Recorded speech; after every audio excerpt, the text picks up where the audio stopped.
Good morning.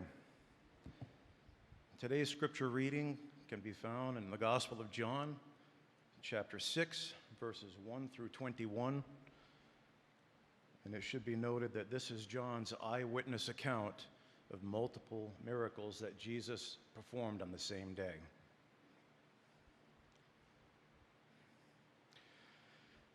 Sometime after this, Jesus crossed to the far shore of the Sea of Galilee, that is, the Sea of Tiberias, and a great crowd of people followed him because they saw the miraculous signs that he had performed on the sick.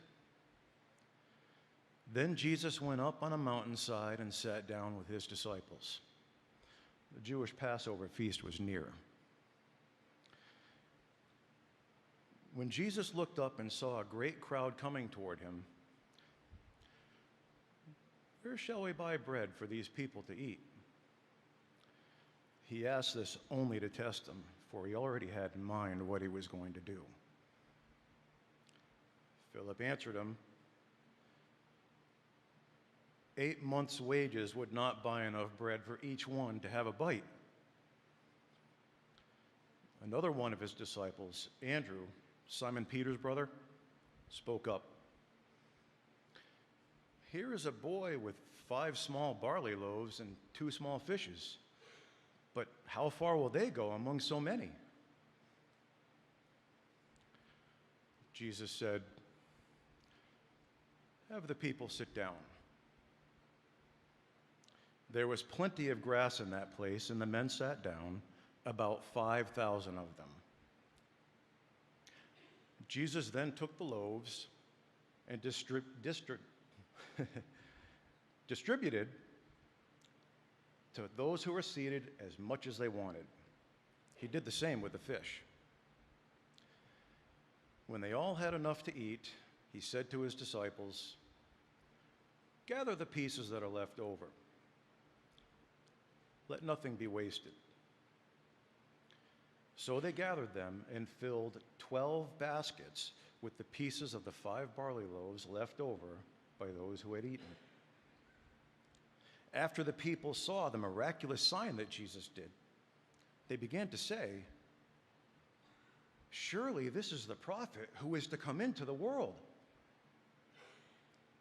Jesus, knowing that they intended to come and make him king by force, withdrew again to a mountain by himself. When evening came, his disciples went down to the lake, where they got into a boat and set off across the lake for Capernaum. By now it was dark, and Jesus had not yet joined them. A strong wind was blowing, and the waters grew rough. When they had rowed 3 or 3.5 miles, they saw Jesus approaching the boat, walking on the water. And they were terrified. But he said to them, "It is I. Don't be afraid."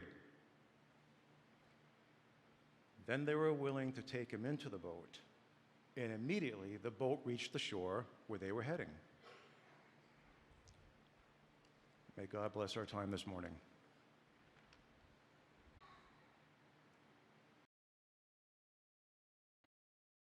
Tour that was set up by Pauline Canastrossi, and part of that was a tour through just a 3-hour bus ride with a tour guide through an Amish area of Lancaster County, Pennsylvania. And my contacts with the Amish community in the past had been sort of limited. Anna worked as a nursing instructor at Cedarville College years ago, and she had some contact with that community. And I remembered going to a restaurant that was one of theirs, or an eating place, and it was family style. And my basic memory was large bowls of corn being passed around. And then my other memory was just being in a car, or this time on a bus, coming up and seeing a horse-drawn carriage and just making sure you don't hit them, and just sort of looking and going by. And that was really, that's a good way to think of how they live and how everybody else lives. They're going at a human natural pace, and we are flying by. And that's the difference between modernity and what's going on with them. So I had a little bit more time to focus and think about what they're about. They are part of what's called the Anabaptist movement. It was kind of the third wing of the Reformation. 500 years ago, Martin Luther and the Lutherans, John Calvin and the Calvinists, or the Reformed theological movement, and then Anabaptists. Ana in Greek means again. And so these people, this was a name given to them by people who were persecuting them. The state church, both Catholic and Protestant, were persecuting them because they were being baptized again as adults by their own choice, rather than just accepting the baptism at birth given them by the state. And so the word, I had never connected the two before until I looked at it closely. Anabaptist, to be baptized again, it's really the same idea as being born again that Jesus talked about earlier in John's Gospel that we're studying. And he told Nicodemus a shocking thing. He was saying to Nicodemus, it's okay, it's a good thing to be born an Israelite, but in order to come into the kingdom of heaven, you must be born again. Same word. And I have done many adult baptisms here at this church in my time here that were done again after a baby baptism. Anna was baptized into the Lutheran church as a baby, but was baptized again as an adult. So it's not a new concept, certainly. But these people were persecuted for this and killed by sanction of the state centuries ago, and it drove them out because they were pacifists, so they really didn't fight back, and a lot of them came to this country. And I was struck really for the first time just sitting and thinking about the logic of why they do some of the things they do. I was struck by the deep sensibility of it in comparison with the life that we live that goes so fast. So I meditated a bit the last few days on being a pacifist. Now, I am not a pacifist, never have one.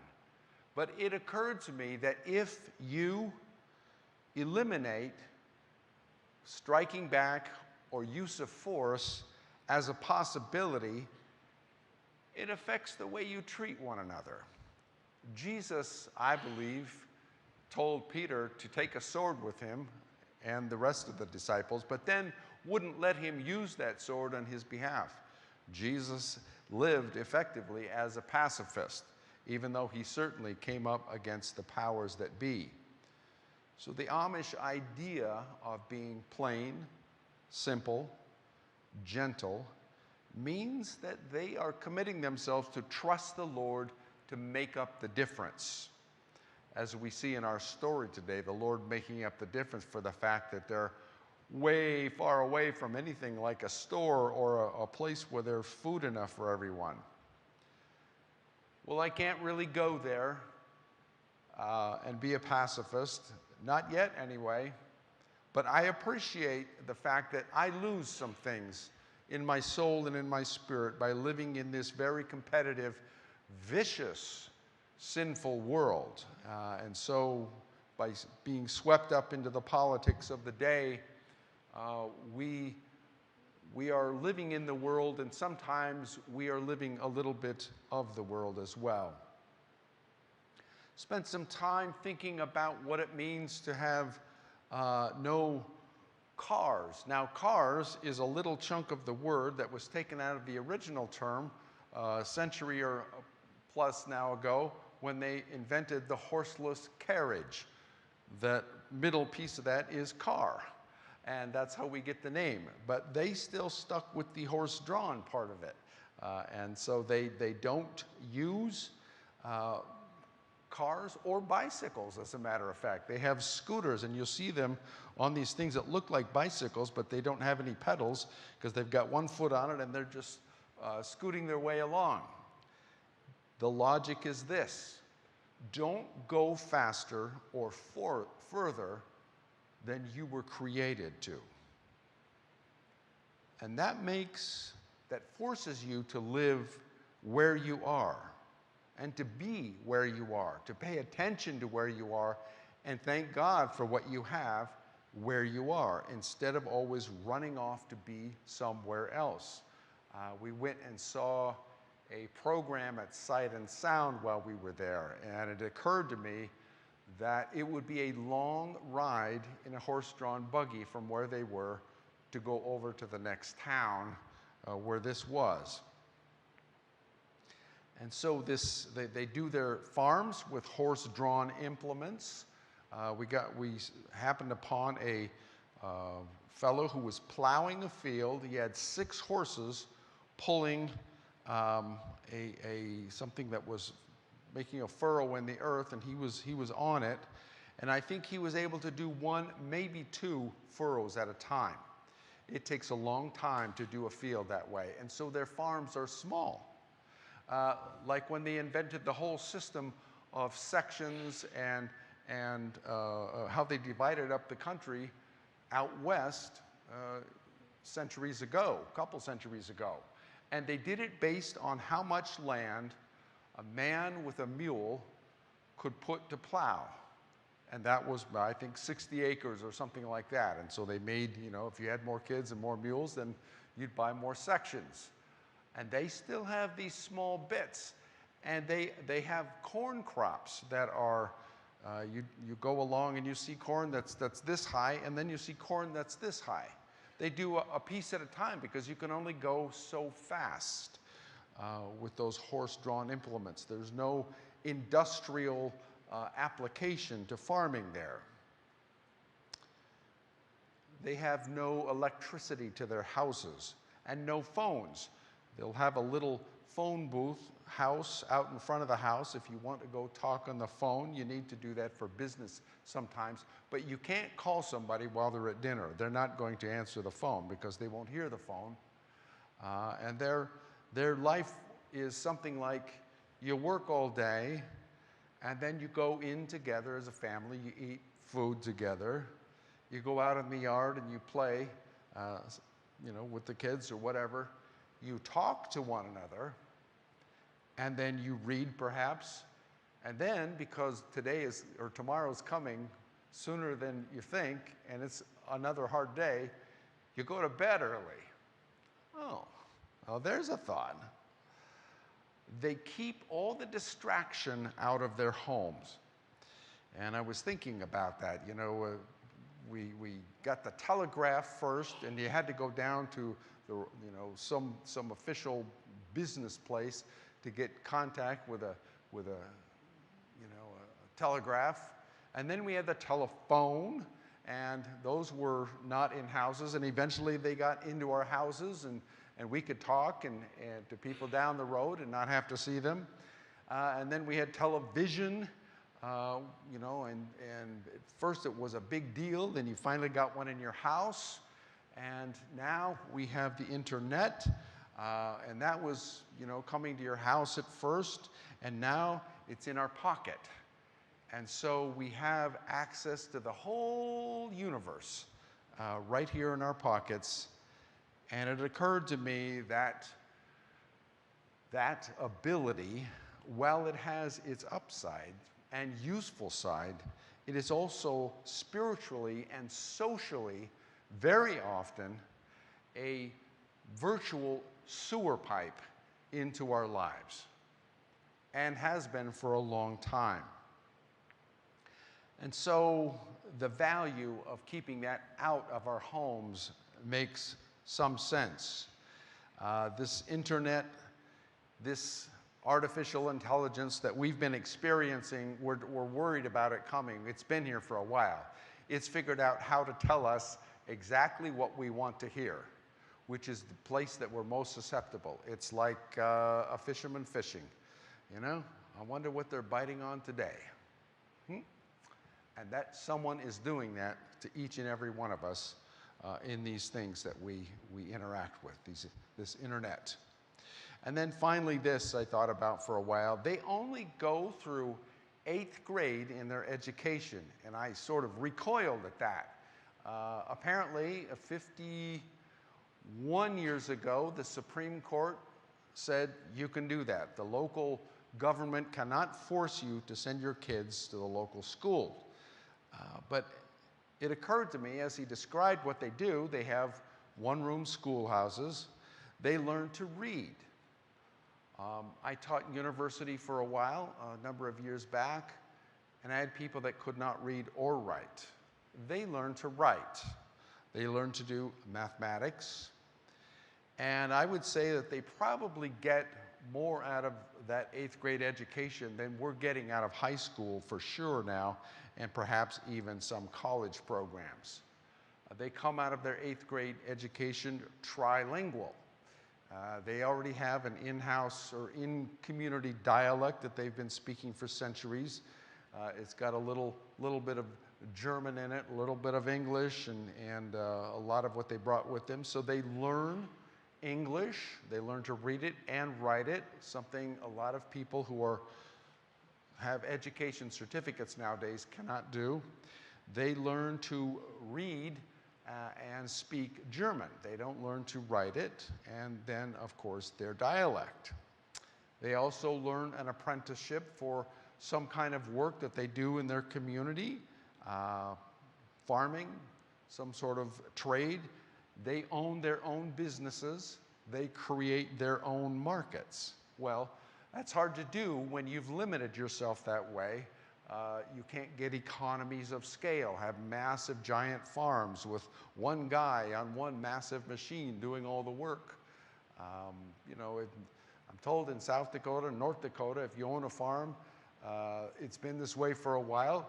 You have your acreage, you get your machinery, you do your work. You don't even keep a cat living on the place. You know, when the last bit of crop is in, you ship it out, you lock the place down and head for Texas for the winter. Not so in these communities. So they live by their motto, I guess, is faith, family, farming, and fellowship. Now, they have plenty of problems in their communities, just like everyone else does. And if you read any media accounts of them, very often those are the only things that get emphasized. But interesting, they have a kind of a safety valve built in, like most communities do. When a child reaches 16 or 17, they enter a time they call Rumspringa, I think. It means running around, where they're not as tightly bound by the rules of the community. You can live how you want to, but at some point, not too long distant, you have to make a choice. And so the choice is, if you want to, you can go off and be separate from the community you grew up in, or you can take it on as your own. And I've looked at several places, and not just what they're saying about themselves, but 80 to over 90% of young people who grew up in this world choose to be baptized, to get married to a member of their tribe, as it were, and to join the church. And that's pretty good. That's pretty much a living testimony to their faith. Now, this passage that Doug read for us about Jesus being out where there's no electricity. They didn't have electricity, but there were no infrastructure there. And it was sort of on purpose. And he demonstrated his power to care for his people who weren't able to really care for themselves at that point, who were off the grid. This sign that Jesus did of feeding the 5,000 is the only one that's recorded in all 4 Gospels. Jesus was apparently trying to get away for some time alone with his inner circle, but they were followed away from the infrastructure. The people kept following him. And so he makes up, in this story, he makes up the difference for what they lack. He meets their need. He gives what they need. He shows more of himself than they had yet even imagined. Because they lived in their own world, because Jesus spent his whole life within walking distance, that's all he ever really did, they were able to pay attention in a way that we are not able to pay attention. We are a very distracted people. We are, and the point and the purpose of all of our entertaining devices is to keep us distracted. We have unbelievable rates of substance addiction and every other kind of addiction in our culture because of the terrifying, the looming power of all this technology in the hands of people who actually understand it. And some of us who don't understand it very well are terrified by it. So let's look at the text, just to go back through some of this that Doug read for us. It says that a large crowd kept following him. Verse 2, and it kept following him because they were watching the signs he was performing on the sick. It says, then he went up on the mountainside and sat down there with his disciples, but they followed him up anyway. And Passover, the Jewish feast, was near. So, let's think about that. The crowds in the Gospels and in real life always follow the signs. Where's the show? What can I get out of it? What are we hoping for when Jesus comes and does this sign? It says it was Passover. Now, the last chapter, in chapter 5 we read, it said that it was just past the Passover apparently. And so this is all the way around into the spring again. And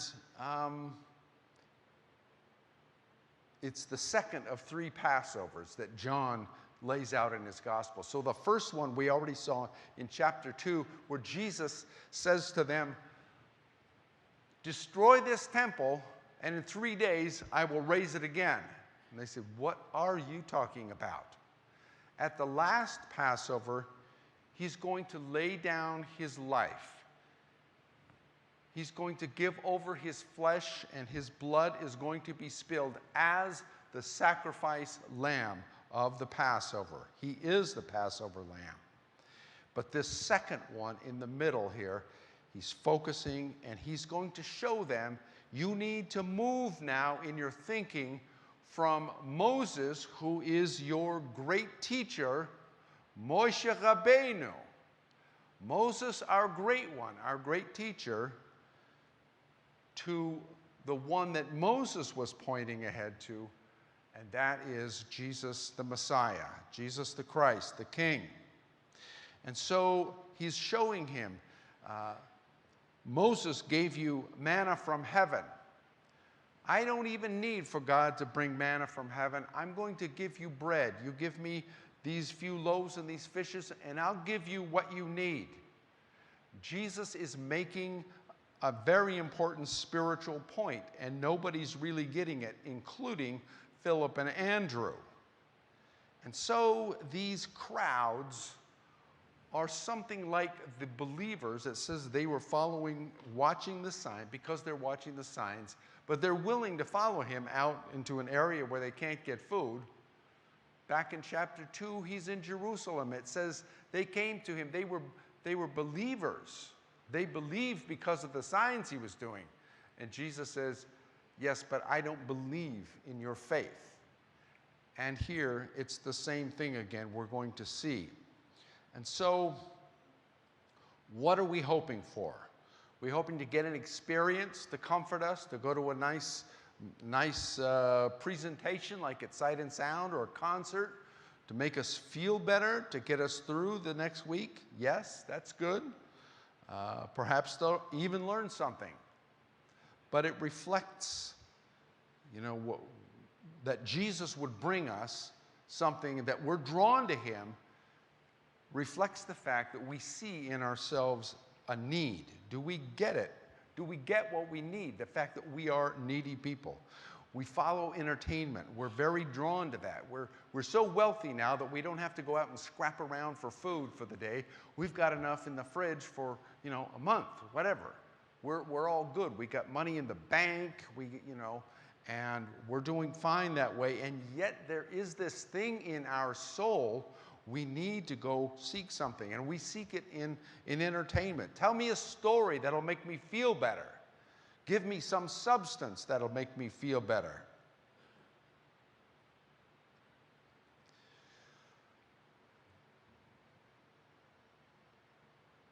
God is here. What is my need? Now, it says that Jesus asked Philip, where are we going to buy some bread? He knows the answer to this question. There is no place to buy bread. What are you going to do, Philip? And I hope that, and I'm sure that eventually the answer what is going to be, Lord, you are able to do all things. You are the food for our soul. Fill us up. But Philip's is where he is, and so is Andrew. All right, we got this kid here with this stuff, so I've seen enough of Jesus to know, just give him what you got and watch what he does. His mom said at the wedding, just do whatever he tells you. I don't know who he is exactly yet, but I'm sticking real close with him. And so they're still functioning at that physical level, like the crowds that eventually are going to leave here at the end of this chapter 6. He's going to finally, they're going to follow him around hoping for another meal, and he's going to finally say, unless you eat my flesh and drink my blood, you can never enter the kingdom. And they're going to go, ugh, and leave. And then his 12 are going to be standing there after all these crowds, and he's going to say, are you going? Nope, we're not going. We have nowhere else to go. You're the Messiah. And so these people need the bread of heaven. They need bread from heaven. They need something that God will give them. They think it's their poverty that's their problem, but it's the spiritual poverty that's the real problem. And Jesus, when he makes this bread and this fish, it says he gave them as much as they wanted. He met their need. He meets our need. He will give us more than we want. But we think, well, I don't need that much. I got enough, I go to church once a week. I'm fine, because I got my entertainment. I got my smartphone. I got all my feeds. I can talk to anybody in the world, see any show, boop-a-da-boop, anything. And Jesus is saying to us, you have more need than you think you do. And so he tells them at the end of when this meal, all right, gather up the leftovers. And the point of the leftovers is this. First, don't waste anything. But second, you've got more left over than you had when you started. And Jesus does that. He wants to bring it on for us. So the point about Jesus is this. He really does care. If I could get the next slide, please. There we go. Whoop. Let me try it again. Jesus really does care. Even though he's testing us sometimes. He wants to know, do we see our own need? What do I need? Just like Israel in the wilderness, I will feed you. And when you have enough food in your refrigerator, but you're still starving to death in your soul, I will give you more than you need. I will give you abundant life when you are in need. And you are always in need. I am always in need. He gives them as much as they wanted, more than they needed, just like he did at the wedding at Cana. Got these great big things of water. Well, if you're thirsty, just get some water. No, it's a wedding. He'll give you wine for your wedding, as it were. In your life, he provides what only God can provide. He provides that blessing. So how will following him meet our need? I mean, these people, it says in verse 14, when the people saw the sign that Jesus performed, they began to say, this is most certainly the prophet who has come into the world. They're talking about Deuteronomy chapter 18. We'll read it in a second. But they knew exactly what they were looking for, realizing that they were about to come and seize him by force to make him king. Jesus withdrew again to the mountain. I got to get away from these guys. He went by himself.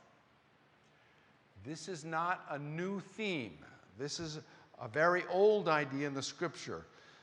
In Deuteronomy 18, Moses says to the children of Israel, verse 15, the Lord your God, Adonai your God, will raise up for you a prophet like me from your midst, from your brothers. To him you must listen. And he goes on to talk about that. And this is the guy. And they're right about that. He is the guy. But what we want is not what we need. What we want is food and health care and victory over the Romans. And Jesus just says, bye. Was Jesus able to do those things? He certainly was. And he certainly isn't going to do it because it wasn't what they needed. In the fall, we're going to talk about the kings and the prophets of Israel. When you look in your Bible right after the book of Deuteronomy, which is the swan song of Moses, the second telling of the law, it starts Joshua, Judges, and then Samuel and the Kings. And those books are the storyline of the time of Israel in the land. And those, all the prophets that wrote, Isaiah, Jeremiah, Ezekiel, and the 12, all those can be fitted in to the time frame in that storyline from Joshua all the way to the end of Kings, when they were in the land with judges and kings. And in that place, 1 Samuel chapter 8, verse 6, the people have told Samuel, we don't want your sons to be judges over us. They're corrupt. And it says that the matter was displeasing in Samuel's eyes when they said, give us a king to judge us. So Samuel prayed to the Lord. And the Lord said to Samuel, listen to the voice of the people in all they say to you. Give them what they want. Why? For they have not rejected you. Rather, they have rejected me from being king over them. This goes all the way back to the garden. We want this wisdom for ourselves, so we will eat this fruit. And so the Lord goes on in verse 8, like all the deeds that they have done since the day I brought them out of Egypt to this day, forsaking me and worshiping other gods, so they are doing to you also. Jesus said the same thing to us. Take up your cross and follow me. If the world makes me carry my cross to my death, it's not going to treat you any differently if you follow me. So it is a decision, and an important decision, to follow him. And so Jesus, at this point back in our story, in John 6, where he's gone up and gone away from them when they wanted to make him king, he's avoiding the same kind of what's been offered to him at the temptation. The devil took him up and said, see all the kingdoms of the earth. These are yours if you bow down and worship me. And Jesus said, no, I will not. And so Jesus is asking the question of these people for whom he is able to provide everything they want. He is saying, what is your need? What do you need? And he's saying, I don't think you really understand how profound and deep your need is. We don't need free food and free health care. We can get that already. If you vote for the right person, they'll give you that. Well, at least they'll certainly promise to give you that. It's still on offer to this day. And we're spending, millions and trillions to buy votes, for the next guy, for the same guy, whatever. So after this, after the crowds had finally given up that he was going to come back, he went down to the sea, and the disciples were gone already. They took the boat, and they're out there rowing across the sea. And Jesus comes to them walking on the water. And this man who they were just, wow, he made all this bread and multiplied this fish for all these people. He just expanded their minds, blew their minds with what he can do. All of a sudden, they're in a real situation. The wind is blowing. It's dangerous out here. We got to get to shore. We'll see Jesus whenever he catches up. Nope, he's right there. Somebody's right there. It's hard to see at night like that, right? And so they were terrified, it says. And Jesus says to them, I am. He says to them, it's me. Don't be afraid. He's the one that can take away our fears about not getting what we need. And so he takes them to the other side. A king like all the nations, he refuses to do that. Why is that? He goes from great to terrifying. Who is this? This is not just Moses. He doesn't just part the sea. He doesn't need to part the sea. He just walks across it. He can make the weather stop. What is his reticence about? Why won't he just do this? He has the power to do what we want, but he won't do it. And he doesn't do it because that would keep us from seeing our need. He's going to meet our needs. Our needs are deep. And so that's why I was really taken by spending a little time among the Amish brothers and sisters. We can learn something from every community. I've learned much wisdom from the Israelis and the Jewish community. And I learned some wisdom from the Amish this week as well. By keeping an undistracted home, there's something very valuable about that. Do something about that in your own home. Make a commitment. My daughters collect up all the devices for the Sabbath into a basket and put them away. No phones, no nothing. Take a minute and look at each other. Look at yourselves. By not using the economies of scale, and by not filling your minds with all the current politics, terrifying yourself with the weather, or whatever you terrify yourself with. For not becoming professionals, doctors and lawyers. They have to use doctors and lawyers out in the community because you can't get there with a 8th grade education. By not taking Social Security. In other words, they don't take Social Security, they provide for their own community. It forces them to live in community. And it only works, that kind of community. They're not communists, but they live in community as believers. And many times, we who are in in our churches, we are very alienated from one another. And it's our real needs. If we really recognize what we needed, we need each other. Just like we need God's word, his truth. We need his spirit in us so that we can deal with one another and love one another. We commit ourselves to Jesus as the bread of heaven. He gives us what we need. And we need to learn to be grateful having received what we need. I'm a modern American. That's what I am. We live in modern times. We now live in postmodern times. Modernity was arrogant, and modernity was about we can do anything we want. We can go to the moon. We've been there. We can do whatever we set our mind to.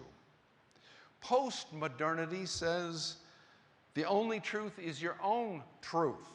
And so we are now taking apart what it means to be a human being. You have to specify everything in some places on your driver's license. What kind of a gender would you like to be?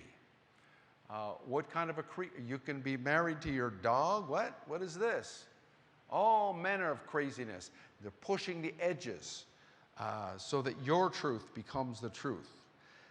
How much does the church look like the world around us? Does Jesus, is he just about getting some entertainment, getting some comfort, getting some feel better, some free food, some whatever it is? He's trying to force us together because we all have the same needs. And the more grateful we are for our needs being met, not our wants, the more we will see how abundantly he has blessed us. Will you commit to keeping your eyes focused on what your real needs are?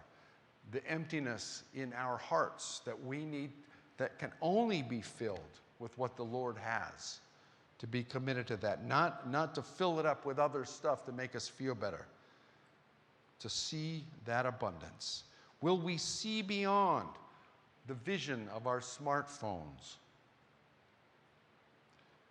Will we take in the value of needing one another, the value of having an eternal word, the value of knowing the King himself, who is able to do any and all, but chooses to give us what we need so that we actually do understand who we are and our needs. Let's pray.